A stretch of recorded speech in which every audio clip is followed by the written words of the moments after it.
This is Radio Now 95.3 FM. Come for the news, stay for informed conversations. Good morning and welcome back. It's Wednesday, the 13th of March, 2024. This is Now Breakfast on Radio Now 95.3 FM Lagos. My name's Nabila Osman, here with my co-host Stephen Imedegu. And on the interview today, Disney has released its very first Nigeria-centered animation series called Iwaaju. The colorful series Iwaaju is a cartoon that tells the adventures of Tola, a young girl who lives in a Lagos set 100 years in the future, where flying cars are the answer to the ever-present traffic that defines the city. Tola is a rich and affluent islander who befriends Kole, who comes from the poorer mainland, and that this story explores the themes of class, innocence, and challenging the status quo. The story of Iwaaju was created by Kugali, a Pan-African entertainment company that produced this series with Disney in a first-of-its-kind collaboration. For the interview today, Radio Now's Stephen Imedegu speaks with the creators of Iwaaju, Tolu Olowofoyeku. He served as the cultural consultant on the project, and Hamid Ibrahim, who served as production designer. Mr. Olowofoyeku starts off by speaking on the reception of the series so far. The reception has been, well, I guess I should start by saying thank you for having me. So the anticipated, to be honest. I mean, yes, we collaborated with Disney Animation, but at the end of the day, Kugali is a small startup. We're not like a heavy hitter yet. So I expected a certain amount of, let me say, success when the story became publicly available, but the reception has just been much better than I expected. And I was surprised. I was like, wait, you mean we made a hit? I mean, I knew like our work was good, but I wasn't expecting it to be a hit. Just because something's good doesn't mean to be a hit. So it sounds to me as though there were a couple of some other tries before Iwaaju finally struck gold. Not quite. That which is exactly why I'm surprised that we got such a positive reception on our first try. So we had been making comics already. We already had dreams or plans of making video games and animation. But if you look at just the barrier to entry for each of these fields, comic books have the lowest barrier to entry in terms of the resources you need to put in to create one. And then animation has the next level, and then video games are the highest. If we're talking about creating AAA content, they're all difficult, but you can at least do a decent comic with fewer resources than you can do a decent animation. And you can do a decent animation with fewer resources than you can do a decent video game.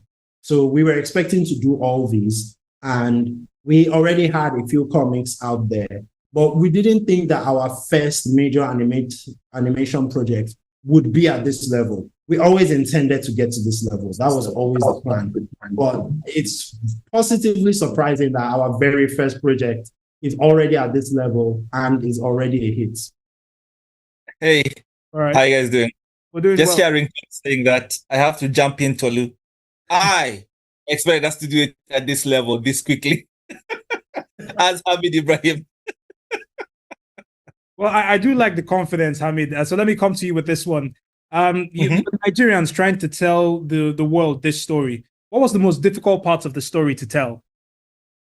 That's actually, you asked that question in the most perfect way. I hope you're recording this.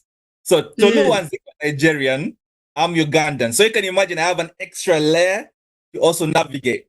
And in terms of the process and trying to tell this to the world, we had two main advantages. I'll give you the complexity of it. Number one is we are working as a collaboration with Walt Disney Animation Studios, who are used to telling stories to the whole world in a way the world can receive it.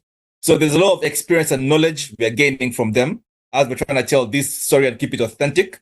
And the way we describe it is it created an environment where there was almost like a battle of ideas always. And because we always had that battle of ideas, only the best ideas would win. In that if you're going to go through this battle with idea, you're going to make sure it's a good idea from either side.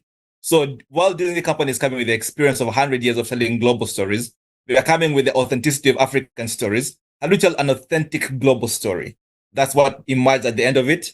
Now, the other layer I would add to this, which is a slight one, is as a Ugandan, it gave me an extra kind of eye, which was actually a unique eye to something, because Uganda is in Africa, and most people tend to look at Africa as very homogenous, but it's not. It's very, very different. Especially Lagos. Lagos is a crazy place. Lagos is its own animal. Lagos is just Lagos. That's the best way I can put it, right? It's a very different energy compared to Uganda. And that allowed me to kind of separate something which is third world country to Western to first world country, or Western country to African country. Because I'm from Uganda, I can see the nuances of things which are only in Lagos, which are not in Uganda, or I grew up in Kenya as well, which are not in Uganda or Kenya, which are places I've lived. So it's almost like we could really drill down to the things which are uniquely Lagos Nigerian. Let's talk about one of the characters in Iwaaju, Otin the lizard. Can you talk to us about how you designed the lizard and just, being able to tell a convincing story of trust and intimacy between Otin the lizard and a very, very Nigerian child? Okay, I'll start, and I guess Hamid can talk about the actual design of the lizard. So when Fikayo wrote the original pitch, he said the main character, the girl, would have a robot pet. We knew it was going to be a robot pet. We didn't quite know at the initial pitch that it was going to be a lizard. By default, sometimes when you're pitching, you put placeholder images that you just get from the internet. You don't have to actually design original art for a pitch. Even though we designed some original art, but we had a lot of placeholders. We got a placeholder image of a robot dog, just put it on there. But once we started actually developing the story, two things became obvious to me. Number one, I wanted an animal that the moment someone sees it, they would think Nigeria. They are not going to think, oh yeah, it's a dog. We have dogs all over the world. And it had to be very Nigerian. I wanted something very recognizable. So I thought Agama lizard. And because, the whole blue head, orange body, that's so specific to this part of the world. But it's not just about it just randomly being an Agama lizard for the sake of recognizability.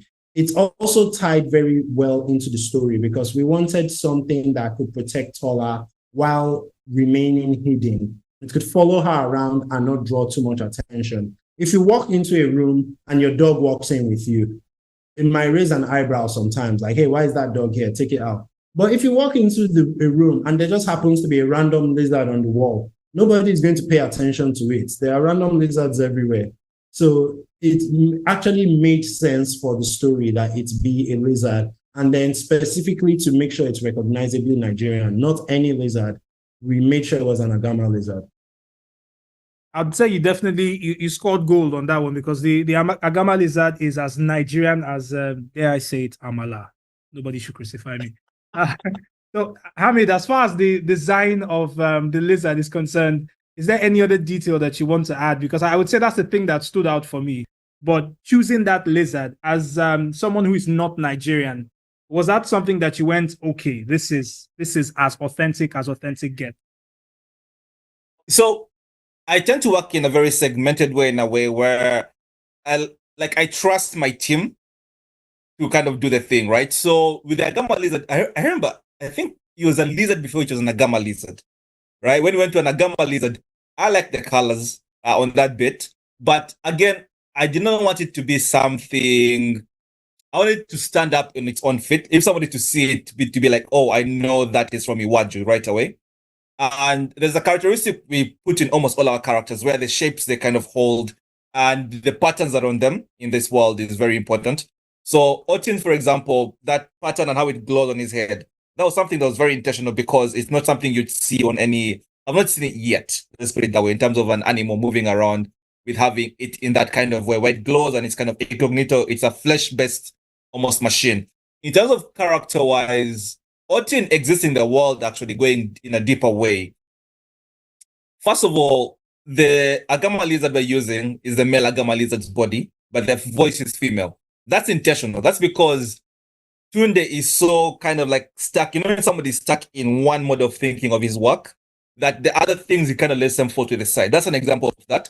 And the second one is more evident in the story is when he actually gifts a lizard to her daughter, to the daughter who doesn't like lizards, number one. And number two, it's a common thing. You're from, Lagos. If you got a gift of an agama lizard, you'd be like, what madness is this? But Tunde probably got stuck in his head thinking about, oh, this is a and he just thought about it from his perspective of what this lizard was. I didn't really consider Tola as much as he was giving the lizard. He was giving it just from his point of view, which was kind of a character growth thing for Tunde as well. So there's a lot of character things inside why Otin is how Otin is as well.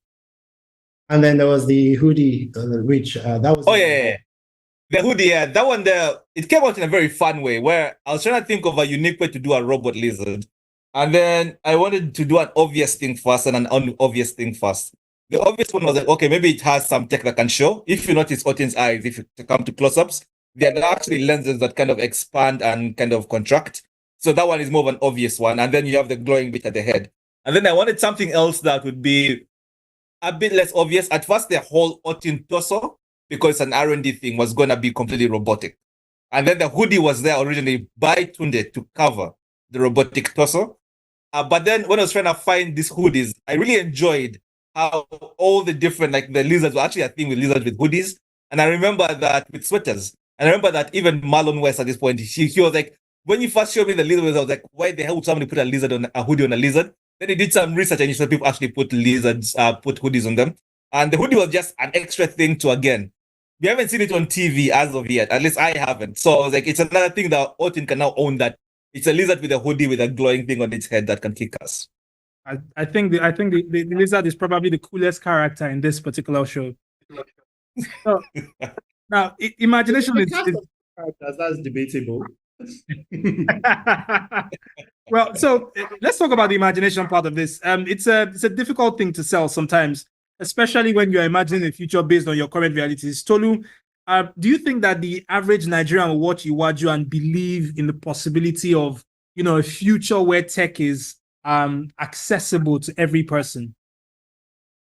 Well, I don't think that the way we designed Iwaaju, I don't think all the tech is accessible to every person.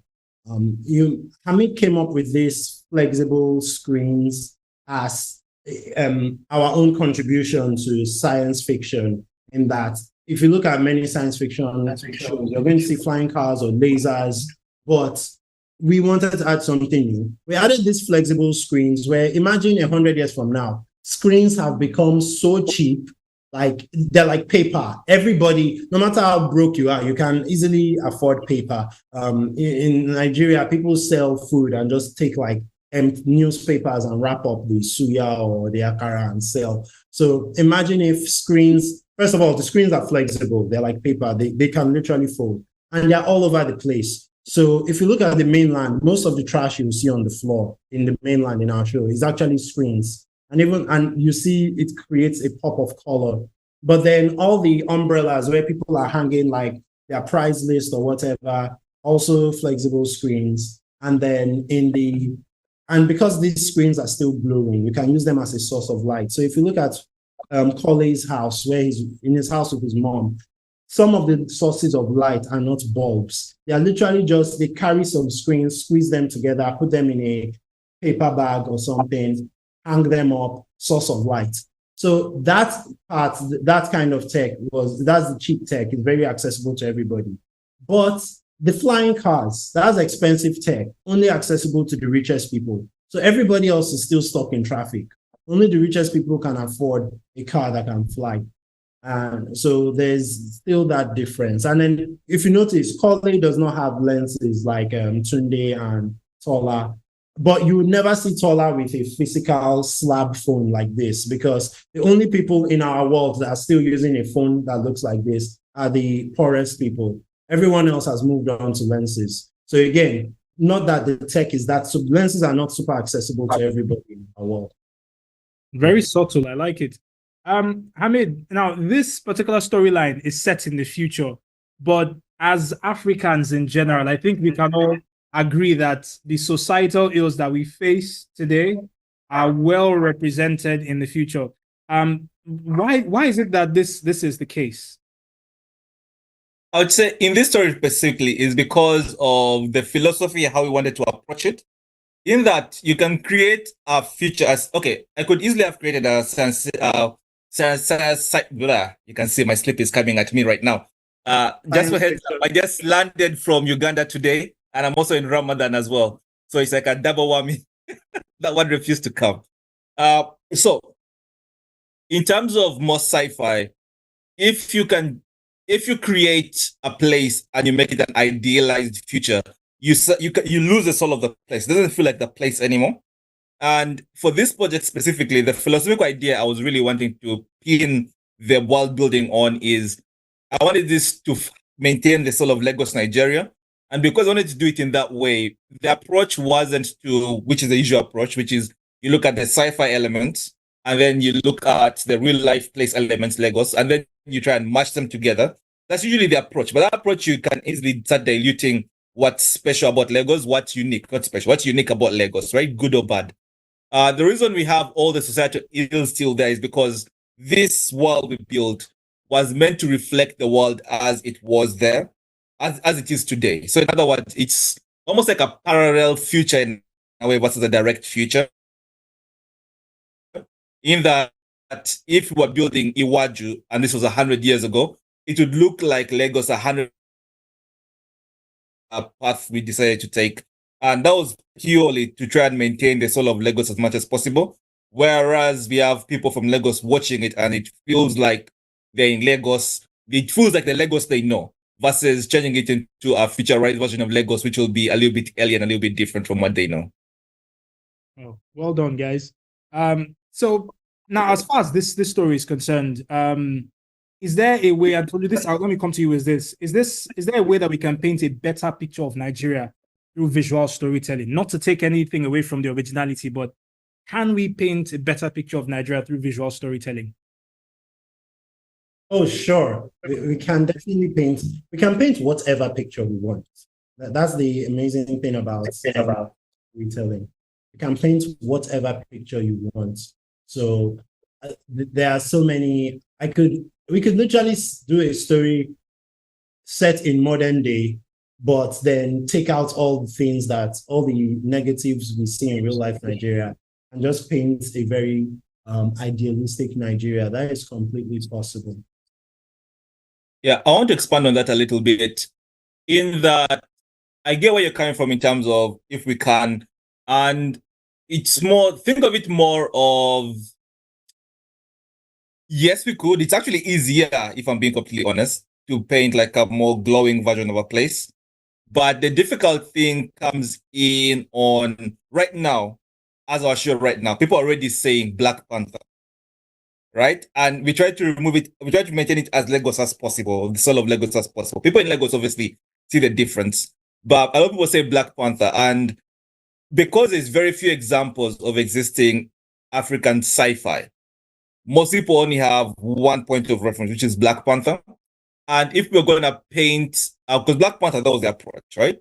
It's pretty much, this is an area of the world that's kind of thriving. It's one of the most successful areas in the world. You end up, if you wanted to paint a Lagos, Nigeria in a future that's almost utopian, it would very much look a lot like Black Panther. Even ours now, which did not feel or look like Black Panther, people are comparing to Black Panther, just because there's that one comparison. And it's also down to the themes of the story. We wanted the story takes place in to reflect the themes as well. So there's a very big thing in this theme, which was like innocence versus experience, challenging the status quo. And then class divide was a very big theme in this thing, Lagos Island versus mainland. And we wanted the world to reflect all those themes. If we were telling a story about where the themes were looking at the dangers of advancement versus patience, then for sure there would be a place in there which would be like, absolutely, we should take it out as much as possible. But you don't want to add things just for the sake of them being cool. You want to make sure you tell the story you want to tell the best you can, and the visuals are there to aid, explore the story you're telling the best you can. Awesome. Well, so it just happened to be the story we told. I think it was a good choice at the end of the day, because it does paint a very good picture. Gentlemen, in many ways, Iwaaju is a fortunate project because Disney is funding this at a time when other companies are pulling out of commissioning projects in Nigeria. How do you think Iwaaju's fortunes will impact the entire space? Will you want to start and I end, or I start and you end? You start. Okay. So when this project was launched, we signed the contract of this project in 2019. So that's a while back, right? So then the market was a very different place. I think you remember it did. That's before COVID. Like it was such a different world. Like it's crazy, right? So that's when the contract was signed. And in terms of the impact and significance of Iwaaju doing what it's doing right now, so one, it's been very positively received in terms of Iwaaju itself. And I think other studios are going to look at this, because a lot of excuses I got from different people when I was trying to, one, when you're trying to go for a money raising round, two, you're trying to launch a project, something like that. A lot of people really didn't believe you can tell an authentic African story and the world receives it well. A lot of people really did not believe that. And Iwaaju has shown the world will receive it well if you tell it well, right? The problem isn't the authenticity or African or even diversity. I know in America specifically, there's a bit of a split there, political split. But usually people respect good stories because it tends to be more balanced. It's not trying to preach at you. It's showing you what something is, and you come up with your own conclusions, right? And I think Iwaaju hit that balance so well that a lot of the world can receive it very, very well. And I think that's going to make a lot of studios who, for example, had pulled out of Africa, maybe give them a second look and be like, oh, what is it that these guys did that worked for them that is not working for us? Like we are walking proof of concept, in other words. So in other words, if they pulled out for whatever reason they pulled out, whatever mistakes they had, whatever struggles they had, Disney didn't experience it with us, or we went through them and found solutions. So that actually gives us a big advantage in the market. Yeah, I think Hamid already said most of it, so I'll just add and say that when we grew up, and I say this all the time, as an 8-year-old watching Samurai X on Channels TV, I didn't fall in love with it because it was representing my culture or whatever. It was just cool to see the samurai slashing people and jumping 20 feet into the air.